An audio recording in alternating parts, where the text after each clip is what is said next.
देखिए, कांग्रेस एक राष्ट्रीय पार्टी है जिस पार्टी की विचारधारा ने आज़ादी से पहले संघर्ष किया। आज़ादी के बाद इस देश में सुई तक नहीं बनती थी। जब देश 1947 में आज़ाद हुआ, सुई तक नहीं बनती थी। खाने के लिए अनाज नहीं होता था, पहनने के लिए कपड़े नहीं होते थे।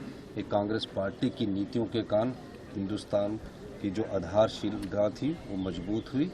और जब देश में एकता और अखंडता की बात हुई तो इस देश में कांग्रेस पार्टी के 2 प्रधानमंत्री, 1 मुख्यमंत्री, पूर्व मुख्यमंत्री और कितने कार्यकर्ताओं ने देश की एकता और अखंडता के लिए बलिदान दिया।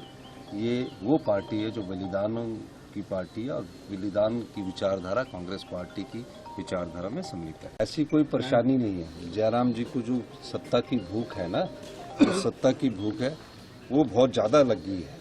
इसलिए जयराम ठाकुर जी को लगता कि किसी न किसी तरह से जनता ने तो नकार दी है।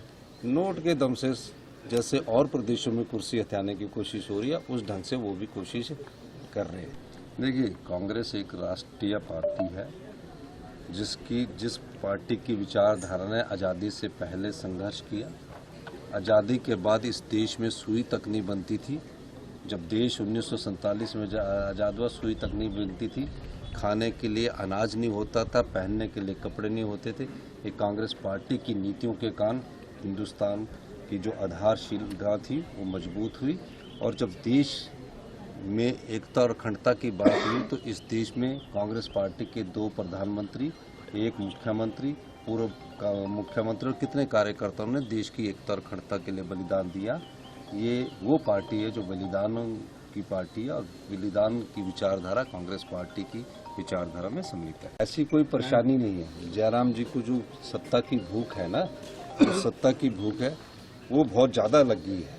इसलिए जयराम ठाकुर जी को लगता कि किसी न किसी तरह से जनता ने तो नकार दी है। नोट के दम से जैसे और प्रदेशों में कुर्सी हथियाने की कोशिश हो रही है, उस ढंग से वो भी कोशिश कर रहे हैं।